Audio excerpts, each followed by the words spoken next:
Bismillah, hari ini kita akan berbicara tentang amalan yang bisa membuat seseorang bahagia hidup di dalam dunia. Karena kita orang muslim, maka kita ambil versi bahagia menurut seorang muslim. Dan itu diajarkan dalam Islam. Oke? Bismillah, Assalamualaikum warahmatullahi wabarakatuh.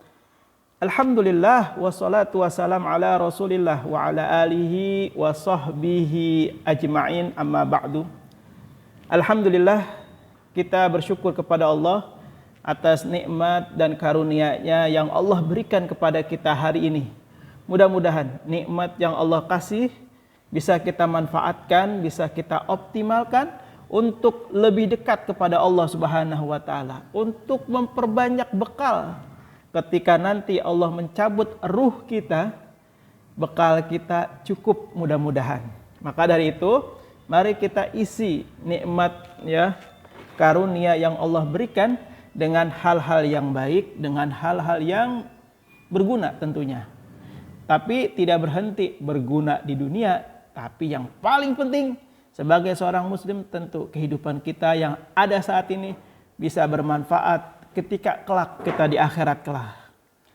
Itu yang pertama. Yang kedua, kita bersolawat kepada Rasulullah Sallallahu Alaihi Wasallam.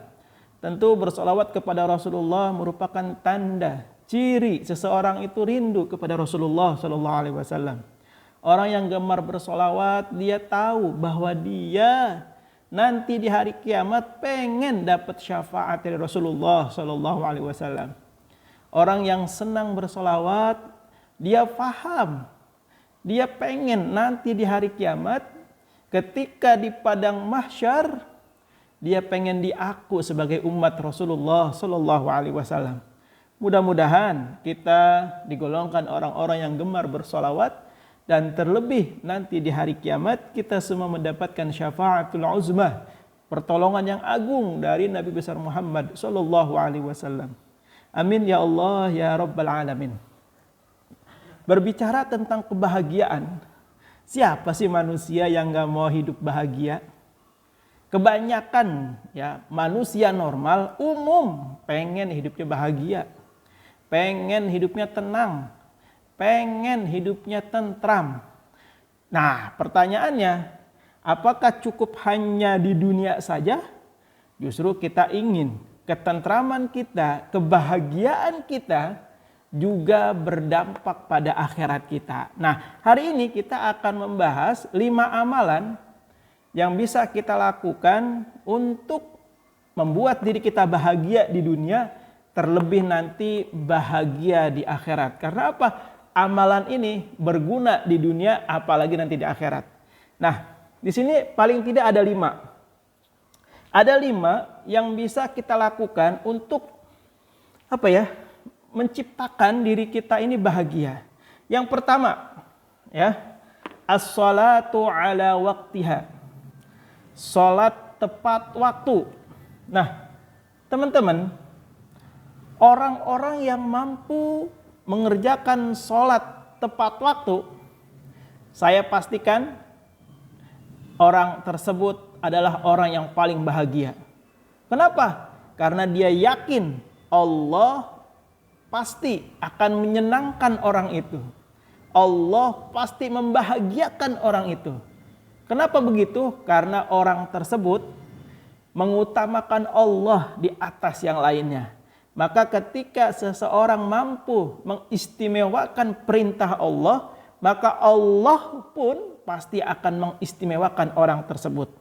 Maka kunci yang pertama untuk mendapatkan kebahagiaan di dunia dan nanti di akhirat adalah as-salatu ala waqtiha. Ini penting ya. Coba lihat, ada ayat yang menjadi ancaman seseorang ketika seseorang itu melalaikan salatnya dalam surat Al-Maun.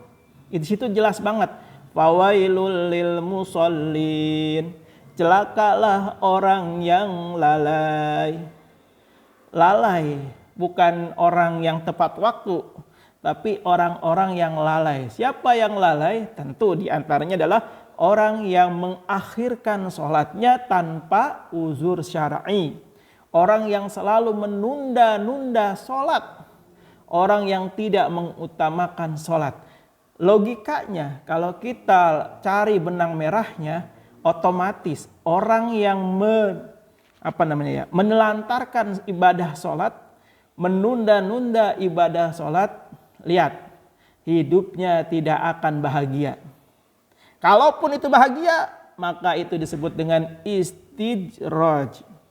Ya, istijraj. Kalau dia menelantarkan sholat tapi hidupnya bahagia. Hati-hati. Itu yang pertama. Yang kedua, orang akan bahagia di dunia dan di akhirat apabila asyukru ala kulli halin. Asyukru ala kulli halin. Bersyukur dalam segala keadaan. Bersyukur itu sebuah bukti bahwa dia beriman kepada qada dan qadarnya Allah. Orang yang mampu bersyukur di dalam semua kondisi itu orang yang memiliki level agama yang tinggi. Betapa di antara kita lebih banyak mungkin ya ketika menghadapi kondisi yang mana kondisi ini bertentangan dengan nafsunya, maka lihat apa yang dilakukan? Menyalahkan orang. Ada lagi yang lebih dahsyat, menyalahkan Allah. Ya Allah, kenapa begini ya Allah? Nah itu hati-hati. Ya. Jadi orang yang bersyukur ala kulli halin dalam semua kondisi, ini orang yang hebat. Dan kita harus bisa ke sana. Sedikit demi sedikit. Maksud dari kalimat ini adalah kita harus bisa menerima yang merupakan takdir dari Allah.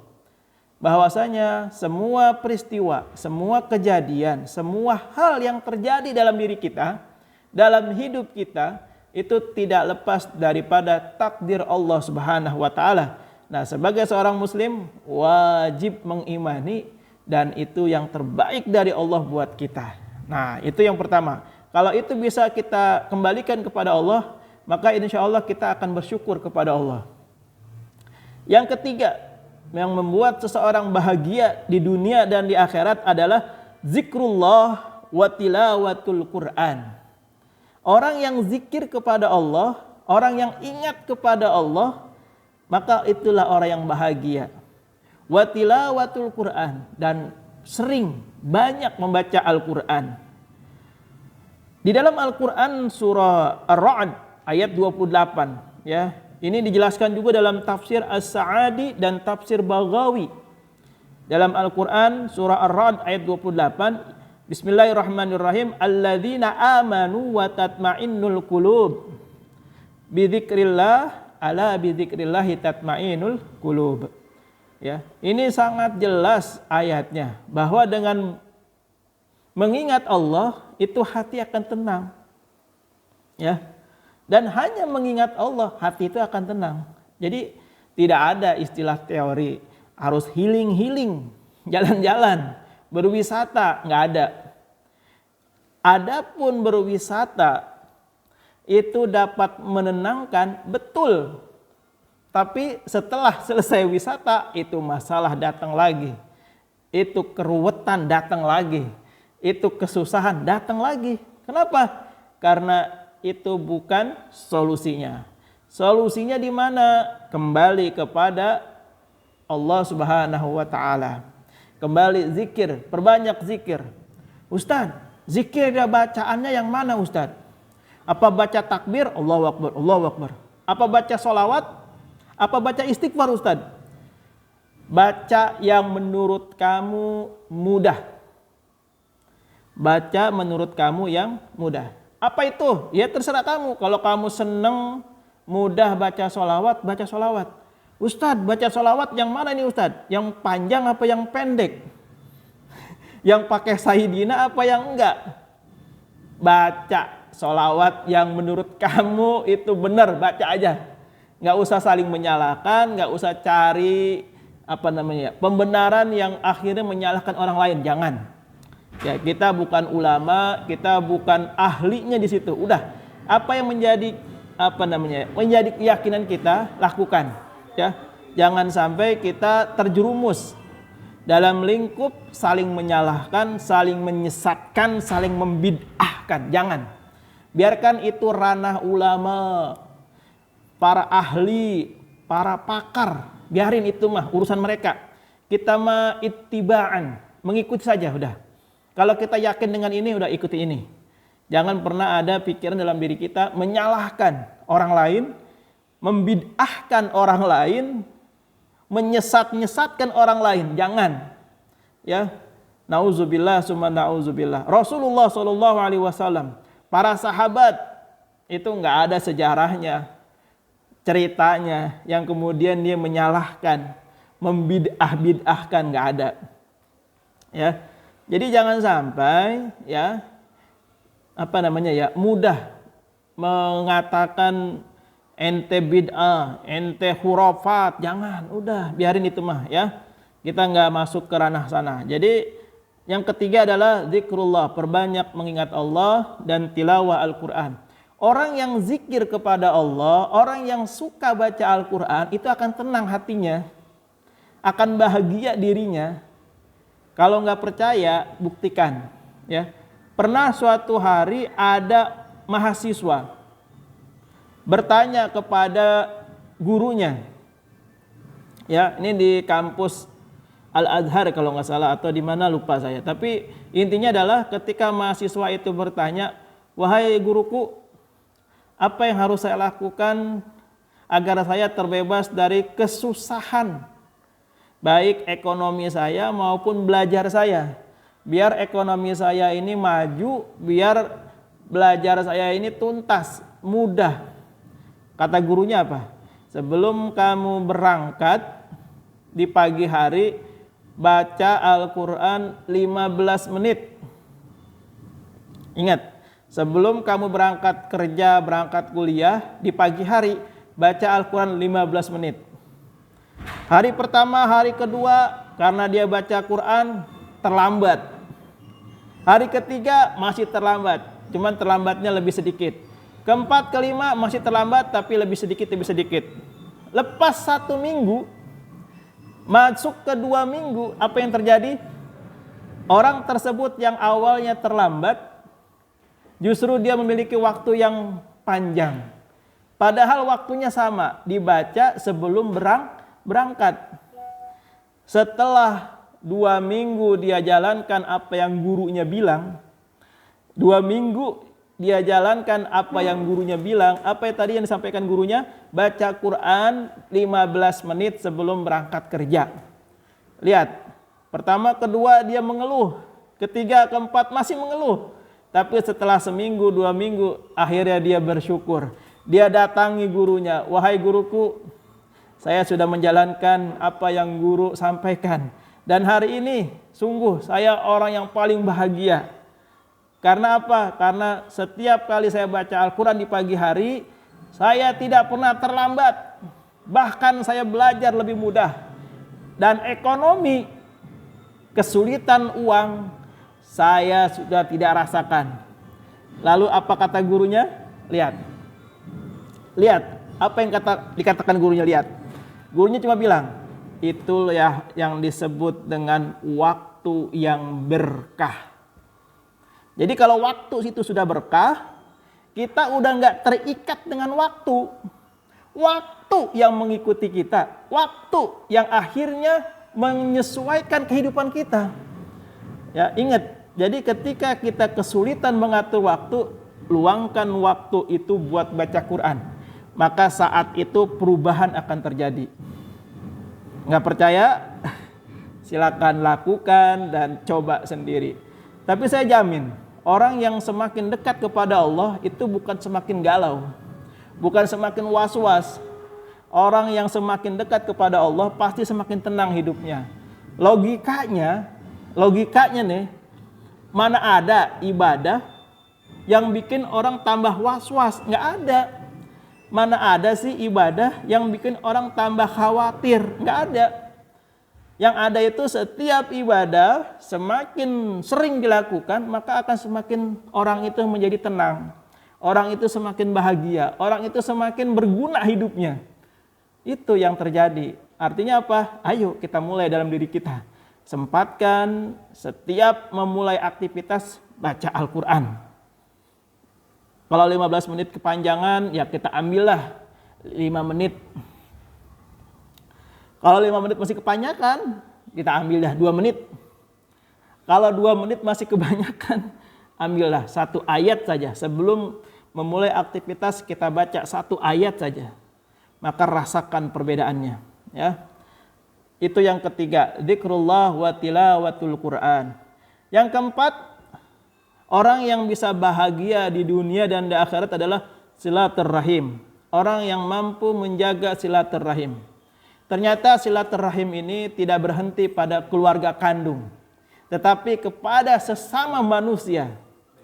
Orang-orang yang bisa menjaga hubungan harmonis kepada manusia lain, maka itulah orang yang bahagia.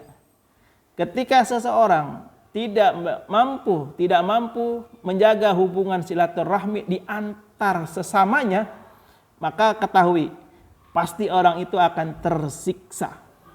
Apa yang terjadi? Orang itu akan merasa tidak nyaman. Orang itu akan merasa serba salah. Orang itu akan merasa ya hidupnya itu sempit. Kenapa? Karena ada orang yang menurut dia itu musuh. Ada orang yang menurut dia itu bukan saudara dia. Maka orang yang tidak mampu menjaga silaturahmi, maka orang itu tidak akan tenang. Demi Allah, orang yang memutuskan silaturahmi itu tidak akan bahagia hidupnya. Itu sama orang yang bukan saudara kandung. Apalagi dengan saudara kandung, na'udzubillah. Apalagi sama orang tua, na'udzubillahi min zalik, ya Allah. Maka dari ini, ingat-ingat, sebagai seorang anak, jangan pernah merasa benar kemudian memutuskan silaturahmi sama orang tua. Jangan pernah. Selevel kiai, selevel habaib misalnya, ketika dia merasa soleh, merasa solehah, merasa tinggi ilmunya, tapi dia tidak berbuat baik sama orang tuanya, la faidatan lahu. Tidak ada manfaatnya, enggak ada gunanya. Percuma. Ya, apalagi kita orang awam, lebih parah lagi, ya. Nauzubillah. Silaturahmi jangan sampai kita putuskan. Karena jelas orang yang memutuskan tali silaturahmi dikatakan oleh hadis yang ini riwayatnya oleh Imam Bukhari dan Muslim. Ingat, kalau ada hadis yang diriwayatkan oleh Bukhari dan Muslim, jangan pernah dibantah. Ya, awas, hati-hati nih Ustaz. Saya ingatkan. Kalau ada hadis diriwayatkan oleh Imam Bukhari atau Imam Muslim, apalagi Bukhari dan Muslim meriwayatkan hadis ini, jangan sekali-kali dibantah, jangan sekali-kali dibatalkan. Karena kalau berani membatalkan hadis yang diriwayatkan oleh Bukhari dan Muslim, maka ketahuilah orang tersebut adalah orang yang jahil, orang yang minim ilmunya. Dalam sebuah hadis dikatakan an Abi Hurairah qala Rasulullah sallallahu alaihi wasallam man kana yu'minu billah wal yaumil akhir falyasil rahimah. Barang siapa yang mengaku beriman kepada hari akhir, beriman kepada Allah, hendaklah ia menyambung tali silaturahim. Menyambung tali silaturahim. Artinya ketika ada seseorang di antara kita yang memutuskan tali silaturahim, maka hakikatnya orang tersebut tidak beriman kepada Allah Subhanahu wa taala dan tidak beriman kepada hari akhir. Nauzubillah summa nauzubillah. Yang kelima, yang menyebabkan seseorang bahagia hidupnya baik di dunia maupun di akhirat adalah as-shadaqah, bersedekah. Apa dalilnya? An Abi Hurairah qala Rasulullah sallallahu alaihi wasallam ma naqasat shadaqatun min malin. Bahwasanya sedekah ini tidak akan berkurang karena disedekahkan. Harta ini tidak akan berkurang karena disedekahkan. Sedekah ini adalah memberi pertolongan kepada orang yang membutuhkan. Itu namanya sedekah. Kalau memberi orang karena prestasi, itu namanya hadiah. Kalau memberi orang karena dia keturunan, nasab, maka itu namanya wasiat atau warisan. Nah, kalau kita bicara sedekah, maka ini sifatnya umum. Ini kena kepada mereka yang merasa punya, yang punya harta. Saya tidak akan mengatakan hanya kepada mereka yang mampu, tidak. Tapi siapapun yang punya harta, di situ kena yang namanya perintah sedekah. Ketika dia punya, maka dia bisa melakukan sedekah. Tentu sesuai dengan kemampuannya, ya. Jangan punya duit 5.000-nya disedekahkan. Boleh nggak? Boleh, tapi itu nekat. Itu kayaknya bukannya nggak boleh, silakan saja. Kalau dia memang sudah yakin bahwa sedekah itu akan dibalas sama Allah, ya silakan. Cuma jangan berpikir langsung instan juga, ya, karena semua Allah mengatur dengan kehendaknya. Tidak bisa kita intervensi dan kita paksakan apa yang menjadi kemauan kita kepada Allah Subhanahu wa taala. Jadi ini ada 5 amalan yang bisa kita lakukan dalam kehidupan kita kalau diri kita ingin hidupnya bahagia. Apa yang pertama tadi? As-salatu ala waqtiha. Yang kedua, asyukru ala kulli halin. Bersyukur dalam keadaan, semua keadaan. Yang ketiga apa? Zikrullah wa tilawatul Quran.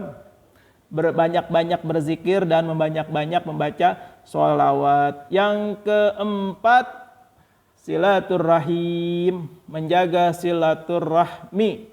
Yang kelima, sedekah. Mudah-mudahan kita mohon kepada Allah, kita digolongkan orang-orang yang mampu mengerjakan 5 amalan ini.